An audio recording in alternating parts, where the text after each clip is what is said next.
भाई को मारने वाला जिंदा रहेगा तो कैसे चलेगा? कैसे चलेगा?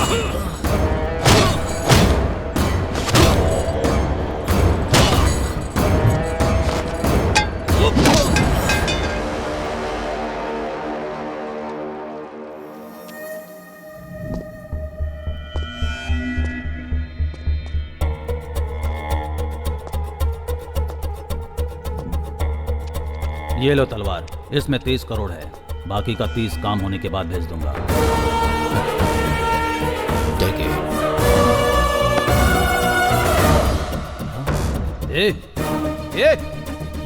ये अब तक जिंदा है। इसने हमें देख लिया है। अगर ये जिंदा रहा तो हमारे लिए प्रॉब्लम हो जाएगी। इसे मार दे, मार दे। यहाँ इतने लोग हैं, तुम्हें क्या लगता है कि इसको ऐसे ही छोड़ देंगे? इसे छोड़ना नहीं, किसी भी हालत में जिंदा नहीं रहना चाहिए। इसकी वजह से बहुत बड़ी प्रॉब्लम हो जाएगी। छोड़ना नहीं। उसको मारने से पहले यहाँ से कोई नहीं बचना नहीं चाहिए। तलवार मार दो इसे, मार दो इसे।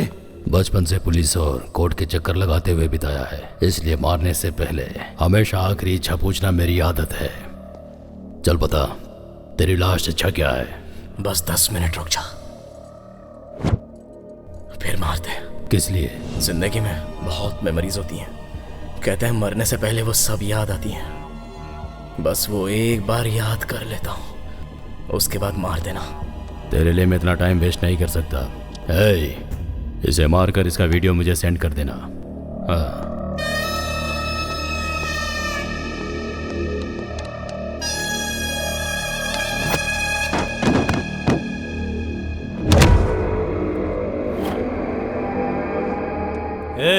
टाइम खत्म हो चुका है, चलो शुरू करो।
पहले ही मार सकते थे ना, 10 मिनट का टाइम क्यों मांगा? अबे मैं कोई रोबोट हूँ क्या? इंसान ही हूँ। तुम लोगों ने मुझे इतना मारा तो मेरी बॉडी को रीजनरेट होने में कम से कम 10 मिनट का टाइम तो लगेगा ही ना। बोल, लगेगा कि नहीं? लगेगा।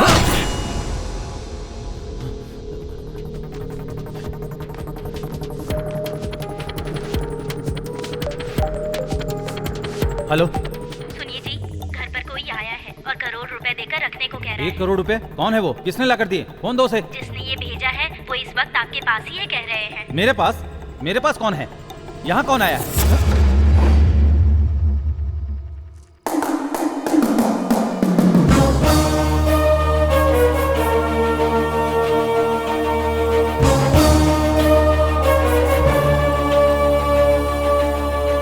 तूने जो 1 करोड़ रुपए दिए उसके लालच में आकर चक्री ने मेरी माँ को मार डाला, इसलिए वो मर गया। मार दिया तो उसके पीछे जो वजह है उसको भी तो मरना होगा ना। उसके बाद तेरी बीवी बच्चों का जीना मुश्किल है, इसलिए इंसानियत के नाते वो पैसे लौटा दिए। प्लीज, सच में मुझे कुछ नहीं पता। प्लीज मुझे छोड़ दो, सच में मुझे कुछ नहीं पता। तुझे कुछ नहीं पता? नहीं पता, सच क्या बता? सच में मुझे कुछ नहीं पता।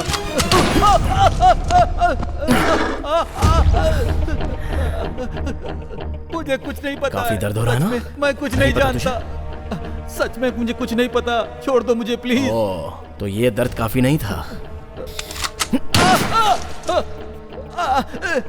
प्लीज प्लीज, सच में मुझे कुछ नहीं पता, प्लीज। तुझे कुछ नहीं पता? नहीं पता? बताता हूँ, बताता हूँ। ये बात अगर तूने पहले ही बता दी होती तो इतना कुछ नहीं होता ना। चल अब बता मेरी माँ को किसने मारा है? नीटली, क्लियरली, क्लैरिटी से बता। ये सब करने वाले हैं होम मिनिस्टर। किस लिए? Memorial diamond. मतलब? तुझे बताऊंगा तब भी समझ में नहीं आएगा। समझ में नहीं आएगा? कोई बात नहीं, मैं समझ लूंगा। बताएगा या फिर से गोली मारूं? बताता हूँ। बता। मेमोरियल डायमंड एक इंसान के मरने के बाद रेमिनेशन करने के बाद जो राख होती है, उससे बनने वाले सिंथेटिक डायमंड बहुत ही रेयर ब्लड ग्रुप वालों की मौत से वो बना सकते हैं। ये जानने के लिए ही मिनिस्टर साहब इतने सारे डायग्नोसिस सेंटर चला रहे हैं, और वो भी फ्री में चला रहे हैं। तुम्हारी माँ का भी वही ब्लड ग्रुप है, इसलिए तुम्हारी माँ को मारकर उससे भी एक डायमंड तैयार किया है। अब तक उन्होंने 40 लोगों को मारा है। किस लिए? क्या मिलेगा उससे? क्या मिलेगा उससे? करोड़ों रुपए मिलेंगे। ग्रहों के लिए पत्थर और भगवान की अंगूठी पहनते हैं, ये सोचकर कि हमारे साथ कुछ अच्छा हो। उसी तरह ऐसे इंसान की मौत से आने वाले डायमंड के जरिए वो मरा हुआ इंसान हमारे साथ ही है और वो हमारी रक्षा करेंगे। ये सोच रखने वाले अब्रोड में कई दौलतमंद करोड़ों में कमाते हैं। वहां पर उस डायमंड की वैल्यू हमारे नॉर्मल डायमंड से 10 गुना ज्यादा है। समझ में आया क्या? नॉर्मल डायमंड की कीमत 1 करोड़ पे होगी तो उस डायमंड की कीमत 10 करोड़ होगी। इसलिए ये सब किया। ये सब भी मानते हैं क्या? क्यों नहीं मानेंगे? मंदिर के बाहर भिखारियों को 1 रुपया देने के बजाय अंदर हुंडी में लाखों लाख रुपया डालते हैं कि नहीं? अपनी भलाई के लिए कहते हैं ये मान्यता है। ये भी एक मान्यता है, मान्यता। तो फिर जीजा और होम मिनिस्टर एक ही हैं। इस बिजनेस को स्टार्ट करने वाले वही दोनों हैं। उन दोनों के बीच में हुए फाइनेंशियल प्रॉब्लम की वजह से जीजा ने होम मिनिस्टर को टारगेट किया था। उसी समय होम मिनिस्टर तुम्हारी माँ को मारकर उसका इल्जाम जीजा के सर पर डालकर तुम्हें जीजा को मारने के लिए मजबूर कर दिया। तो फिर तलवार को भी होम मिनिस्टर ने ही क्रिएट किया है तुम्हें मारने के लिए। तुम्हें मारने के बाद तलवार और मिनिस्टर फिर से इस बिजनेस को कंटिन्यू करेंगे। इंसान के मरने के बाद उसके राख से पैसे कैसे कमा सकते हैं? आज मिनिस्टर का बर्थडे है, उस राख की वैल्यू कितना करोड़ है मिनिस्टर के पैलेस में जा, तुझे खुद समझ में आ जाएगा। गुड, वेरी गुड, बहुत क्लैरिटी से बताया तूने। Thank you. Thank you, thanks for your valuable information. अब तेरी जान से मुझे कोई काम नहीं है। नहीं। सर, तीसमार खान को सब पता चल गया, अभी के पास आ रहा है वो। क्या दावत थी यार? देखो मिनिस्टर साहब आ गए।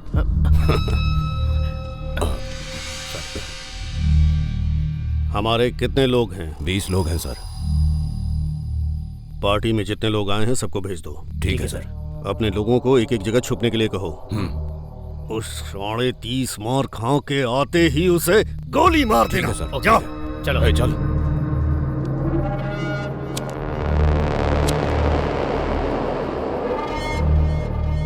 मार खान शाना बनता है। Vicky Vicky bang bang.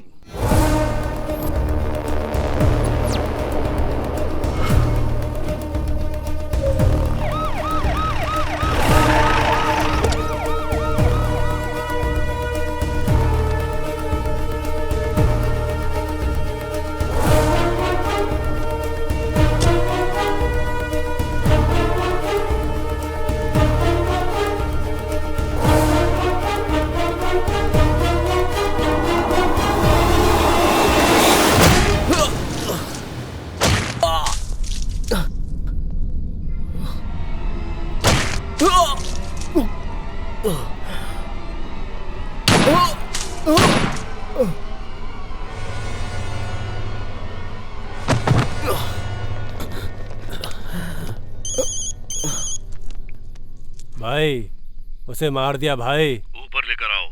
ए उठाओ, लेके चलो इसे। गेट खोलो। चलो उठा। संभाल कर, संभाल कर, संभाल कर। क्या यार? ठीक है, जाओ जाओ, जाकर पियो।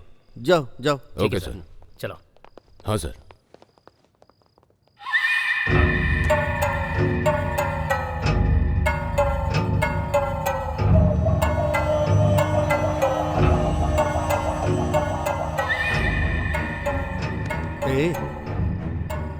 ए पागल है, मर गया। पूरा पागल है।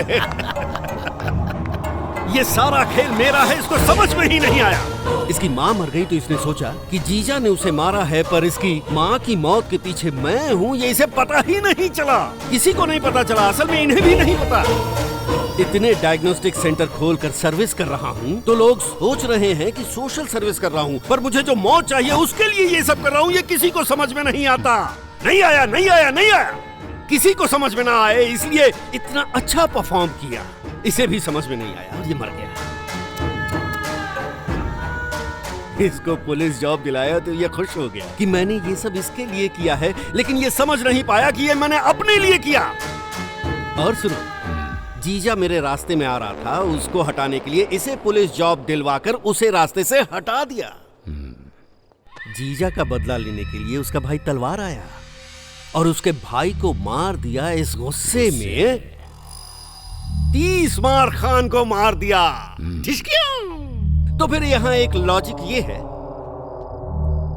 कि पैसे के लिए किया जाने वाला हर गुनाह जो पैसा ही बचाता है, इसलिए मैं हर वो काम करूंगा जिससे मुझे पैसा मिलेगा। I love money, I love money.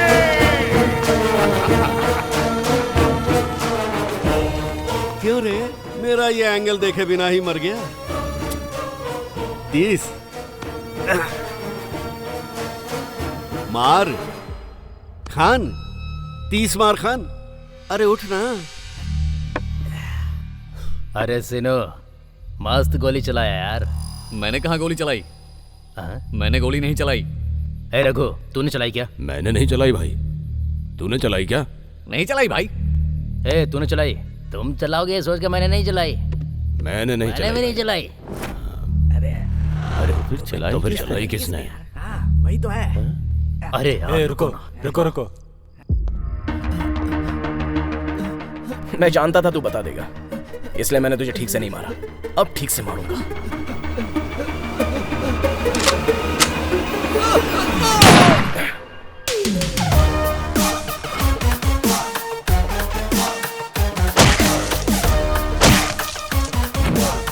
इसका मतलब वो मरा नहीं है।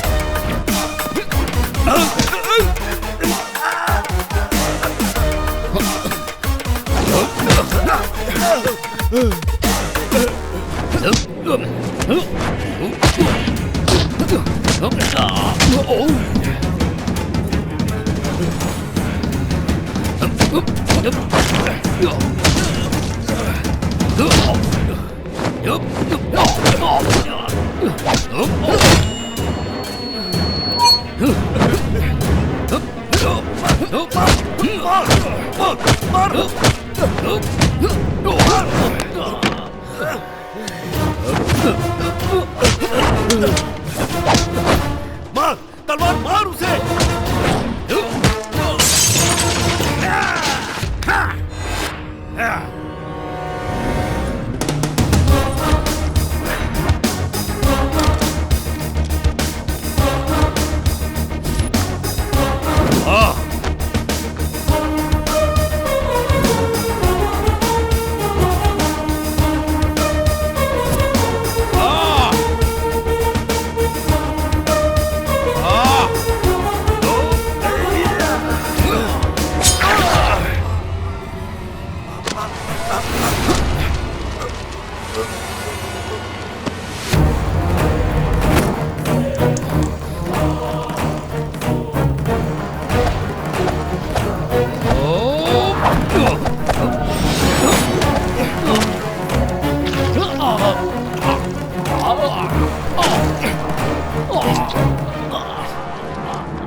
Hello hello, mike testing.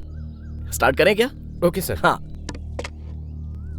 दोस्तों, हाँ, घटना स्थल पर तुमने जो देखा वो यहाँ पर बता दीजिए। जीजा को मारने वाला होम मिनिस्टर था। होम मिनिस्टर को मारने के लिए तलवार शहर में आया।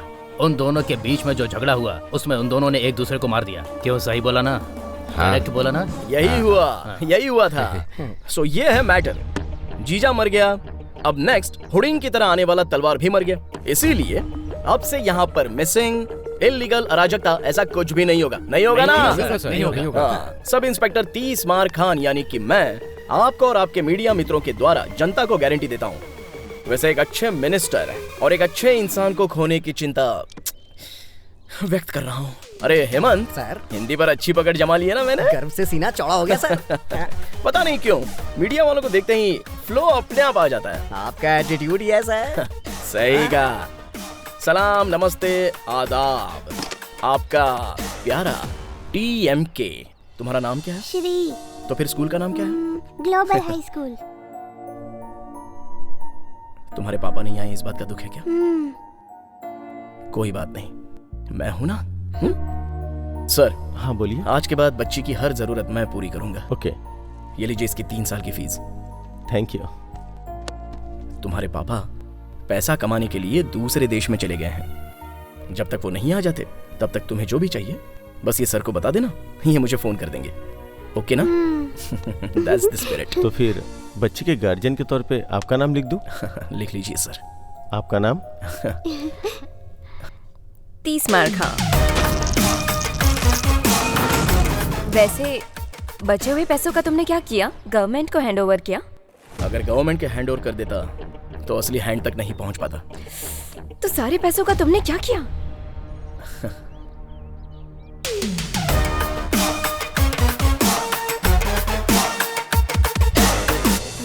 नेक्स्ट क्या है? क्या है? ख्याल रखने के लिए माँ नहीं है, शादी करने के लिए तुम हो। शादी करूंगा तो माँ की तरह मेरा ख्याल तो रखोगी।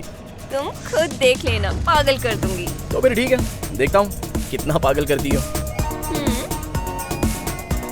अभी हम कहाँ जा रहे हैं? गोवा। किसकी? First honeymoon. हमारी बेटी पैदा होने के बाद उसका फर्स्ट बर्थडे और हमारी शादी का दिन एक ही होना चाहिए। ऐसा क्यों? अरे हमारी शादी मेरी माँ पैदा होकर सब संभाल लेगी ना। अगर बेटी पैदा नहीं हुई तो? इसमें क्या, जब तक पैदा नहीं होगी तब तक बच्चे पैदा करते रहेंगे। हाँ। आओ बेबी।